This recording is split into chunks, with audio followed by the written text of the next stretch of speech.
वृंदावन बिहारी लाल की।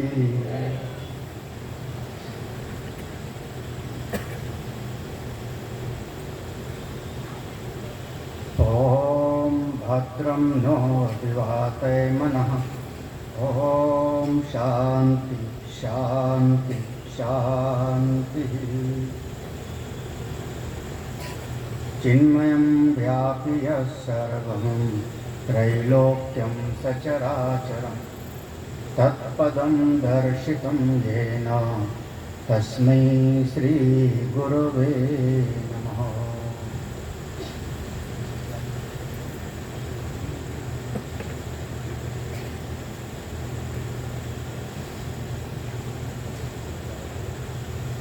भगवान की वाणी श्रीमद् भगवद गीता का सत्संग सुनाने के लिए प्रस्तुत मंच पर समुपस्थित श्रद्धेय स्वामी अनंतानंद जी महाराज और उनके बगल में बैठे हुए संत प्रमोद दास जी, सभी आयोजक परिवार और सभी भक्त। अशोक जी की महिमा है कि साथ में बिठा दिया इन्होंने। मेरे ख्याल में पहली बार बैठ रहे होंगे ऐसा, इंदिरा नगर ऐसा है। राजशाही चल रही है ना। वैसे कुछ थोड़ा गड़बड़ सा लग रहा है ना, सिंहासन वैसे बीच में होता है लगभग। हाँ, ऐसा सिंहासन बीच में होता है और सब दाएं बाएं होते हैं। तो कोई बात नहीं, आज नहीं तो कल सिंहासन पर उन्हीं को बैठना है। हम तो रिटायर हो रहे हम तो रिटायर हो रहे सीनियर सिटीजन में हम भी हैं। इसको कहते हैं भावी विद्या।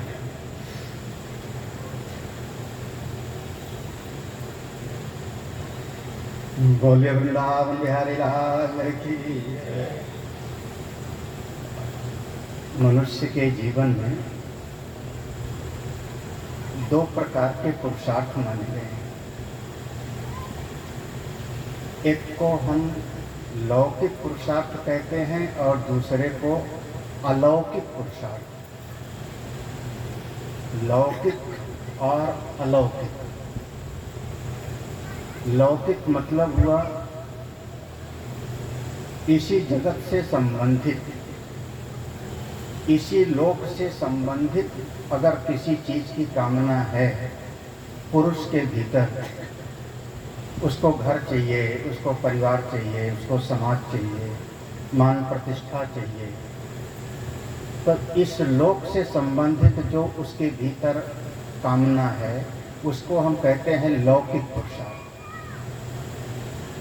और इस लोक से आगे यह जीव जब जाता है अपने कर्मों के अनुसार अन्य अन्य लोकों में, तो जो वहाँ के लिए हम कुछ करते हैं, हमारा परलोक सुधरे, स्वर्ग कामो यजेत इत्यादि, वो पारलौकिक पुरुषार्थ के अंतर्गत आता है। ये दो प्रकार के पुरुषार्थ का भेद है, लौकिक और पारलौकिक अथवा अलौकिक। लौकिक पुरुषार्थ के लिए आपको बुद्धिमान और परिश्रमवान बनना पड़ेगा। आपको घर चाहिए तो थोड़ा विवेक भी होगा, पढ़ोगे लिखोगे भी और परिश्रम भी करोगे तो घर बन जाएगा। आपको नौकरी चाहिए तो पढ़ोगे लिखोगे, बुद्धिमान होगे, मेहनत करोगे तो नौकरी मिल जाएगी। आपको सम्मान प्रतिष्ठा इसी दुनिया में चाहिए ना, तो आप थोड़ा सा कमाओ और उसका त्याग करो, समाज के लिए उसको लगाओ, तो आपको मान प्रतिष्ठा मिल जाएगी। लौकिक पुरुषार्थ के लिए लौकिक परिश्रम। अब दोनों बच्चे इधर आओगे तो हम पकड़ के ले जाएंगे गाड़ी में, दोनों बच्चों को गाड़ी में बिठा लेंगे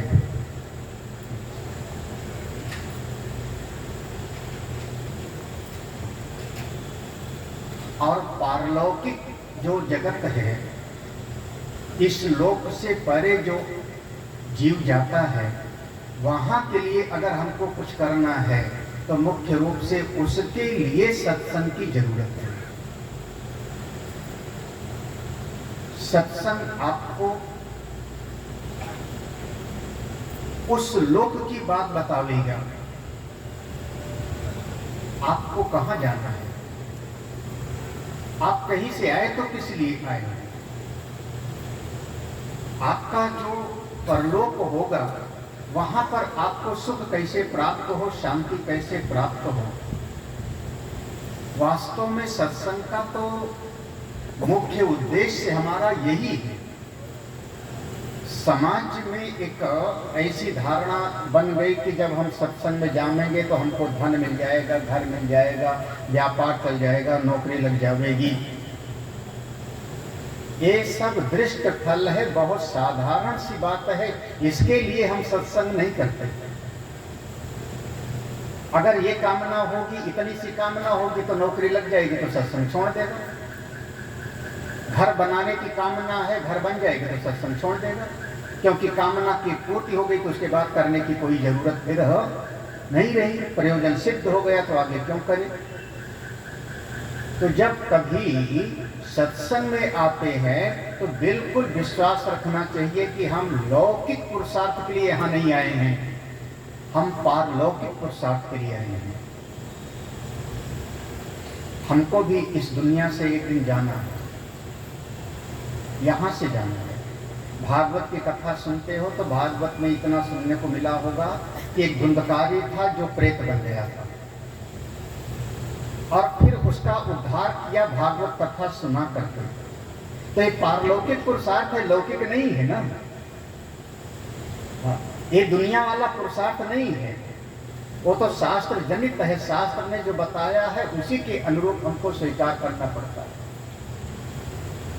तो जब कभी गीता, रामायण, भागवत आप इसको सुनो तो चित्त में इस बात को बिल्कुल बिठाए रखना है। कई बार ऐसा, खास करके हमारे इंदिरा नगर का मेरा अनुभव है, जरा सा जो है 25 साल तक, 20 साल तक उनको प्यार करो, 2 दिन के लिए कोई गड़बड़ हो गया तो गुरुजी से तलाक हो गया।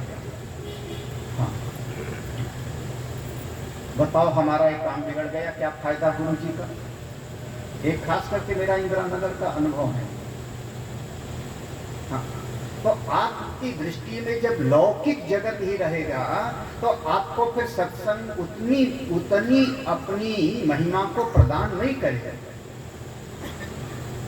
हम इस लौकिक दृष्टि से नहीं आए हैं कि हमारी बीमारी दूर हो जाए, कि घुटने का दर्द दूर हो जाए, इतने हम आए हैं जीव का परम हित किसी में, मेरा कल्याण किसी में होगा, किस दृष्टि से, तो उसके लिए सत्संग। और जब इस दृष्टि से आप सत्संग में आओगे तो सत्संग आपको तत्काल ही फल देता है।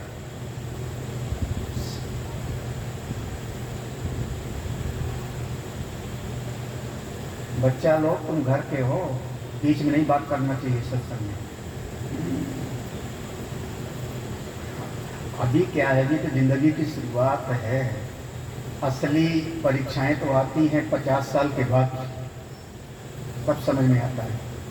बीच में बात नहीं करना चाहिए, पाप लगता है। अब पाप इस लोक का नहीं है, कहाँ का है वो। हाँ, आप कह दो पाप लगता है, कहाँ लगा दिखाओ हमको पाप। हमारा तो हाँ शरीर शुद्ध है, हम नहा के बैठे हैं, कहाँ पाप लगा हमको। तो पाप लगा तो वो क्या है, पारलौकिक है। पाप और पुण्य का निर्णय शास्त्र हमको करता है। तो जब कभी सत्संग में सुनने बैठो तो अपने चित्त में बिल्कुल इस धारणा को बिठा करके बैठना है, सत्संग का फल सत्संगत्वे निसंगत्वं, निसंगत्वे निर्मोहत्वं। सत्संग का फल है हमारे अंतःकरण में अनासक्ति का भाव, हमारा चित्त शोक और मोह से मुक्त हो, आपका हृदय परमात्मा के साथ जुड़े, भगवत भाव के साथ जुड़े, जिससे यहाँ भी शांति और यहाँ से जाने के बाद भी शांति। एक आपको एक कथा सुना देता हूँ और बस आपको उद्घाटन करना है। शायद श्रीमद् भगवद गीता का सत्संग है। अर्जुन ने गीता जी का सत्संग सुना। अर्जुन के पक्ष वाले पांडव पक्ष विजयी हुए। पांडव पक्ष विजयी हुआ। ओ गीता के ज्ञान से विजयी हुआ क्या? श्रीमद् भगवद गीता का जो ज्ञान सुना अर्जुन ने, अगर कोई कहे कि श्रीमद् भगवद के गीता के ज्ञान के सुनने से पांडव विजयी हुए, ऐसा तो कहीं दिखाई नहीं पड़ता। विजयी हुए हैं अपने पुरुषार्थ से और भगवान श्री कृष्ण की कृपा से। अगर पांडव विजयी हैं तो ये दो दृष्टि, अपना उनका है पुरुषार्थ और भगवान की है उन पर करुणा। वहां गीता के ज्ञान की विजय विजय में जरूरत तो थी नहीं। और अर्जुन जैसे पहले लड़ने आया था, औरों से लड़ रहा था, वैसे बाद में भी लड़ता। जैसे पहले कभी किसी का बाण लगता था तो वो छटपटाता था, बाद में भी बाण लगे छटपटाया, उसमें कौन सी बात है? गीता का ज्ञान आपके स्वरूप का निश्चय कराता है। एक अवंतिकापुरी, जहां के राजा थे जिनका नाम था विक्रमादित्य, बहुत प्रसिद्ध नाम हुआ। वहां के कभी भर्तृहरि जी थे, राजा भोज थे। ऐसे विक्रमादित्य के यहाँ 9 रत्न थे। 9 रत्न माने उनकी सभा में 9 बहुत विद्वान लोग बैठते थे। वहां से 9 रत्न प्रारंभ हुआ, बाद में अकबर के नाम के साथ जोड़ दिया। उनमें एक 9 बहुत बड़े विद्वानों में से एक बहुत बड़े विद्वान थे जिनका नाम था वररुचि। वररुचि। घटना क्या हुई कि एक दिन विक्रमादित्य के दरबार में कोई बहुत विशेष मूर्ति बनाने वाला आया। उसने राजा की सभा में 2 मूर्ति रख दिया। राजन, आपकी सभा में अगर कोई विद्वान हो तो दोनों मूर्तियों में हमको फर्क करके बतावे। जब दोनों मूर्ति सामने रखी गई तो दोनों मूर्ति की धातु एक है, एक ही धातु से बना है, वजन बिल्कुल बराबर है, उसका सांचा भी ज्यों का त्यों है, कहीं भी एक राई के दाने बराबर भी उसमें भेद नहीं दिखाई पड़ रहा है। सारे दरबारी लोग हार गए, समझ में नहीं आया। राजा ने कहा, वररुचि तुम बताओ। ये सामने वाले दूसरे राजा ने इसको भेजा है, अगर हम भेद नहीं बता पाए तो फिर तो हम पराजित हो जाएंगे। वररुचि ने कहा, हमको भी समझ में नहीं आ रहा है, राजन कल बताएंगे। राजा विक्रमादित्य ने कहा कि अगर कोई कल नहीं बता पाए तुम, तो इस सभा में जितने विद्वान लोग हो सबको कल हम सूली पर चढ़ा देंगे।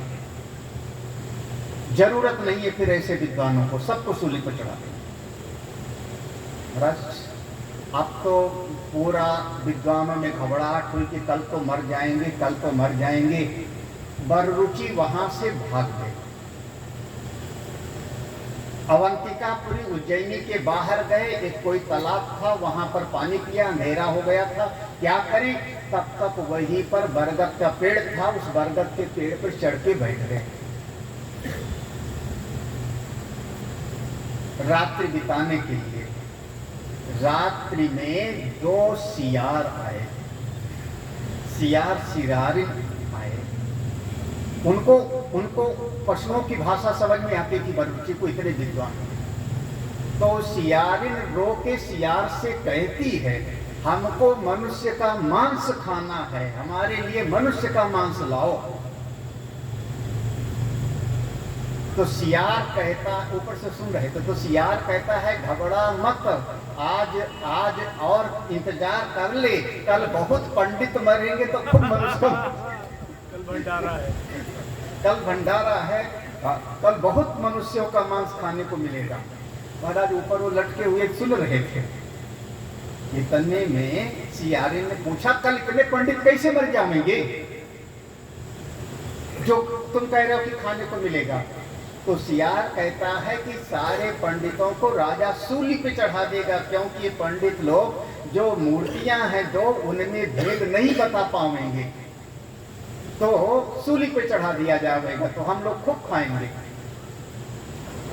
तो सियारे ने पूछा, अच्छा तुमको तो पता होगा क्या भेद है, हमको बता दो। सियार ने कहा, हाँ बता देता हूँ, वो दोनों मूर्तियों में क्या भेद है। सियार ने बता दिया।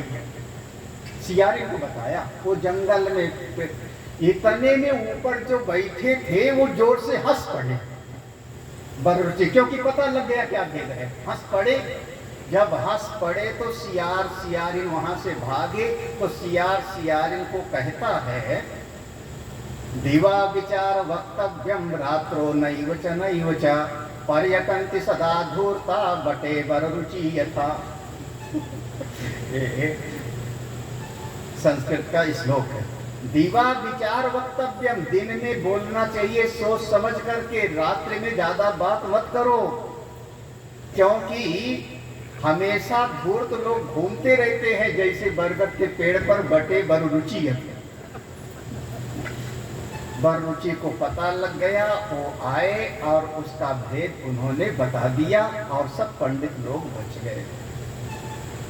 एक कथा हमारे शास्त्र में है, बस गुरुदेव हमारे जब सुनाते थे तो इसमें 2 मूर्ति की बजाय 3 मूर्ति कह देते थे। हाँ, जब हमने गुरुदेव से सुना तो कहते थे 3 मूर्ति थी उसमें एक जैसे। तो क्या हुआ, तो जब सवेरा हुआ सभा लगी, तो सभा जब जुट गई तो वहां पर बररुचि ने कहा, राजन मैं बताता हूं क्या भेद है। वहां पहुंचे और एक मूर्ति को लिया, एक सीख लिया झाड़ू आदि का, और उसके कान में डाला। मूर्ति तो सब एक जैसे, कान में डाला तो कान में छेद था, दूसरे कान से निकल गया सीख बाहर। दूसरी मूर्ति को लिया तो उसके जब कान में छेद था उसमें सीख को डाला तो मुंह की तरफ से निकल गया बाहर, कान से नहीं निकला, मुंह से निकल गया। और तीसरी मूर्ति को लिया तो कान में छेद था, उसमें से डाला और अंदर से जाकर के कहीं निकल ही नहीं किसी तरफ से। तो बररुचि ने कहा, राजन ये जो तीसरी मूर्ति है ये बहुत कीमती है, पहली मूर्ति की ज्यादा कीमत नहीं है, दूसरी वाली काम चलाऊ है। समझ में आया कि नहीं?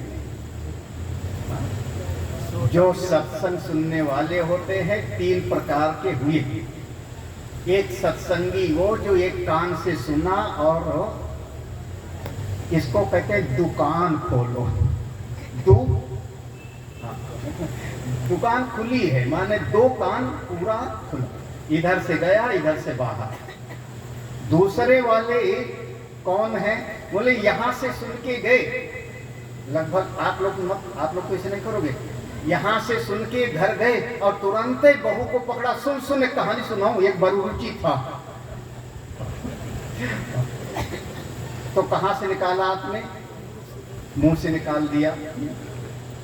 तीसरा है कि जो सुना और सुन के भीतर रख लिया वो श्रेष्ठ है। तो 3 प्रकार के सत्संगी होते हैं।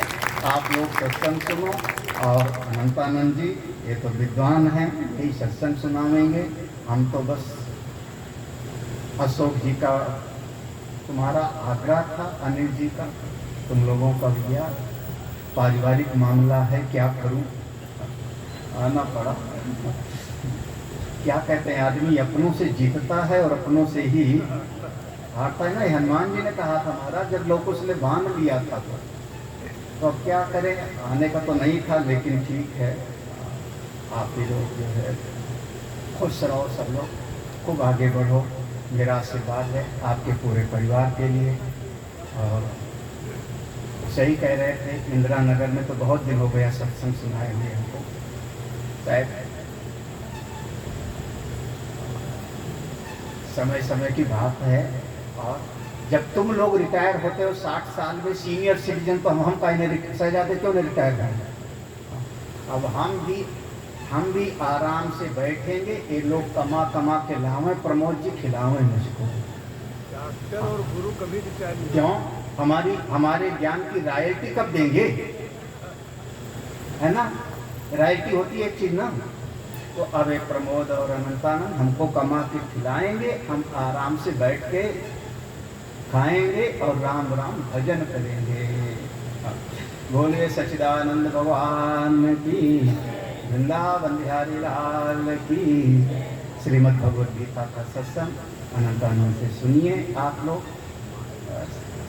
खूब आगे बढ़ो। सभी को आशीर्वाद है मेरा।